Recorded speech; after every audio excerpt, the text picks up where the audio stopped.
Hey, Mike.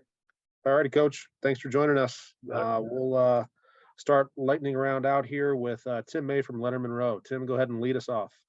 Hey, thank you, Mike. Coach Day, I know you won't give us a detailed, in-depth answer to this question about the availability of Jackson Smith and Jigba for Saturday, but have you seen enough in practice this week to feel better about him than you did in recent weeks? Can you just at least answer that part?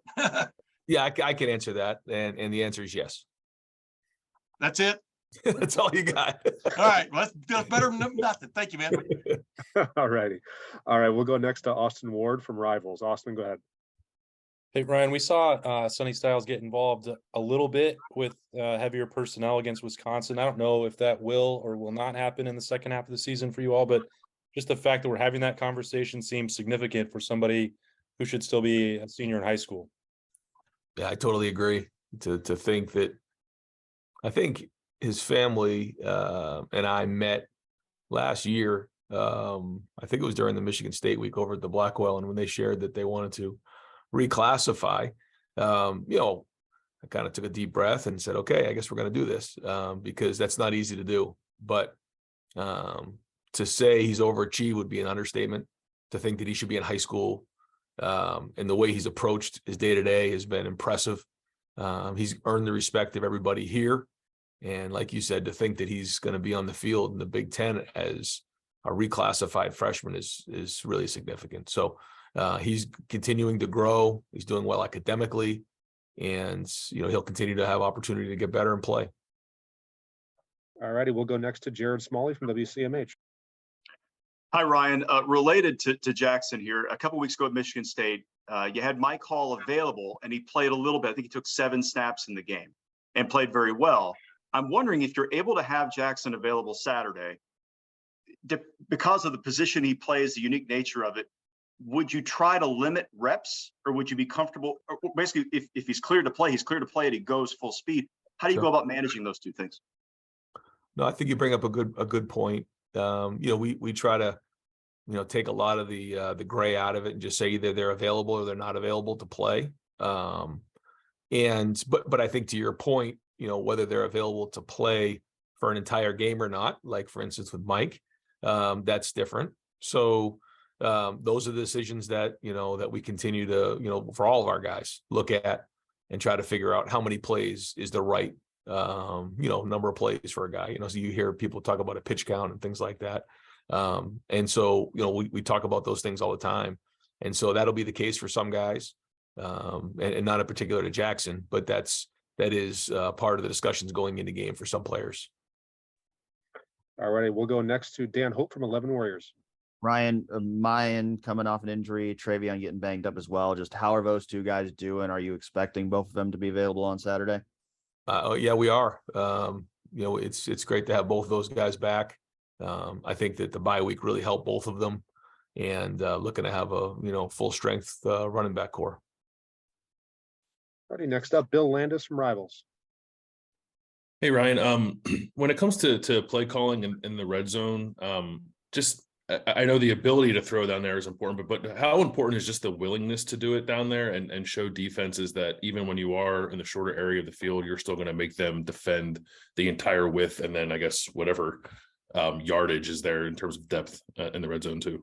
Yeah, I think that's important because they can't, first off, it's hard enough as it is when they have the 12th defender back there, and they make, that 12th defender makes the game tough, and it just tightens everything down. And so, we have to use every inch of that red area. And what we can't do is, just play it in a smaller area. We got to spread them out. We got to use the field vertically and horizontally, and having that balance, keeps them honest. And I think you've seen us have success in both of those areas, but, and it's not easy, playing in the red zone sometimes can be frustrating, and you just keep going and you keep working against it, working against the defense, you get better at it.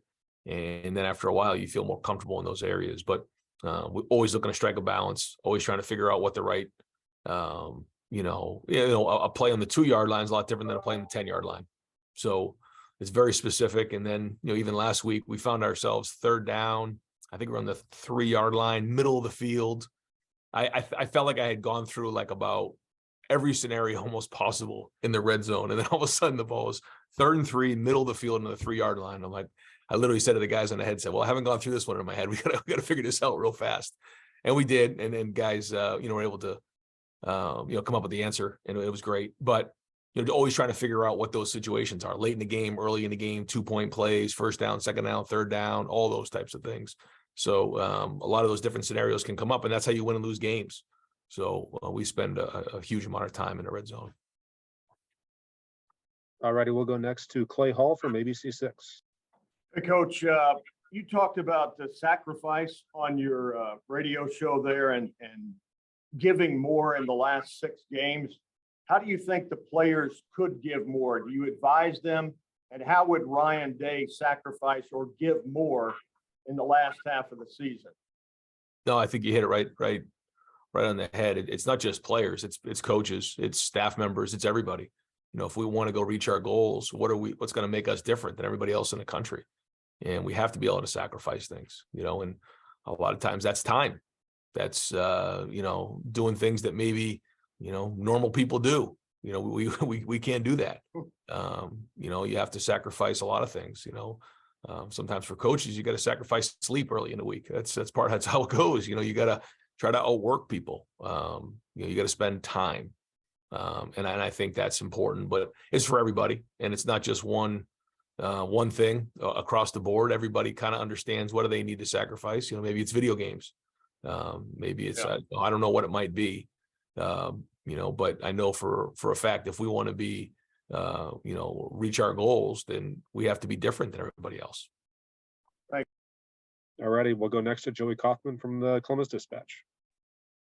Ryan, to follow up a little bit about the whatever workload Jackson would have whenever he does return, how does punt returning factor into that at all? Do you view that as a snapper receiver? Is it considered more intensive? Just how do you view his role at punt returning whenever he is able to return? Yeah, we consider that like a normal play. And it's good to get back there and get your legs underneath you again and get some confidence catching the ball. And nowadays with a lot of the rugby punting, a lot of it's fair catching, but no, we'll consider that like a normal offensive play. All righty, next up, Stephen Means, Cleveland.com. Ryan, just to follow up on my call stuff. Mike didn't necessarily have a role at all last year. He was basically out of sight, out of mind. What did you see from him, whether it was in the spring or in fall camp, just this off season, that kind of pushed him up into this role and been able to have the impact he's had in year 2 after basically doing nothing last year? I was very impressed with him last year. Just the way he went about his business every day on the scout team, and when he had an opportunity to work and practice. And even when he got into games, I was impressed with Mike. I love the way he competed. I love his energy. I loved his toughness. He showed up almost every day, and he was out there grinding and getting better. And I think he's matured a lot in the last year, but he got stronger in the off season. He's very competitive. He's a guy you want on your team. I'm just telling you. And we're very fortunate to have Mike part of this program. I've always, felt very strong about him, watching him play basketball in high school and seeing him play. Felt like he was going to be a special player, and you're starting to see it. Right, we've got 2 left. First one to Nathan Baird, Cleveland.com.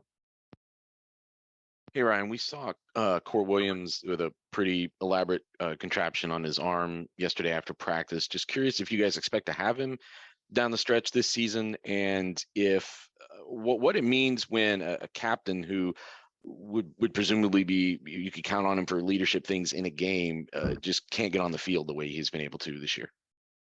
Yeah. I mean, when you have a captain who's not able to get on the field, it's not great. The good thing for us is we have really good leadership on the team. So it hasn't been felt as much, but there was all the coaches and certainly the players who elected him as captain have a lot of respect for Court.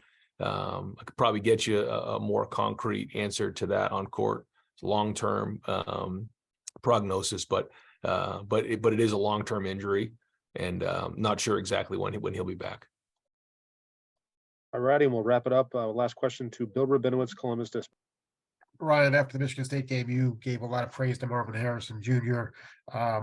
Obviously, we know about his work ethic. He grew up with privilege. I mean, who his father was. He doesn't have to do this, to probably have a comfortable life. When did you kind of sense that he was as driven as he was, and how special is that? When Marvin and Emeka first got here, there was just a different feel with those two guys. They were in the facility at all kinds of hours. I'd come in early in the morning, I'd leave late at night, and they'd still be here. And I just knew there was something different there. I'd go up in the dining hall, they'd be here. They were hanging around the facility. And that was post-COVID, when a lot of guys were kind of grabbing their meals and going. They wouldn't spend as much time in the Woody, more off a habit, because they were used to kind of grabbing stuff and leaving, getting back to their apartment. But two guys who to your point, Emeka's one of the top recruited wide receivers in the country. Marvin, certainly his family situation, very highly recruited. They're both very talented, but when you combine skill and discipline with talent, that's when you get special players. And I think you see that with both of them. And I think they've both pushed each other. And I think you've heard maybe even Garrett Wilson in the past talk about how when they came in, they kind of changed the room. He was even as freshmen. I think those were his words. And it says a lot for young guys who are that mature as freshmen, making that type of impact. And now you're seeing it on the field. They made an impact on special teams last year, and now it's happening on the field. So not surprised at all. Very talented, but very skilled and disciplined. He told me that he's a perfectionist, which can work both ways. It can be good, it can be bad. How much have you tried to kind of tell him, perfectionism is good within limits? I try to stay out of his way, quite honestly. I let him and Hart kind of work through all that, because I just see somebody who cares a lot and who has set the pace for a lot of guys in the program of like, okay, that's kind of what it looks like. And, how fortunate are we to have him part of our culture?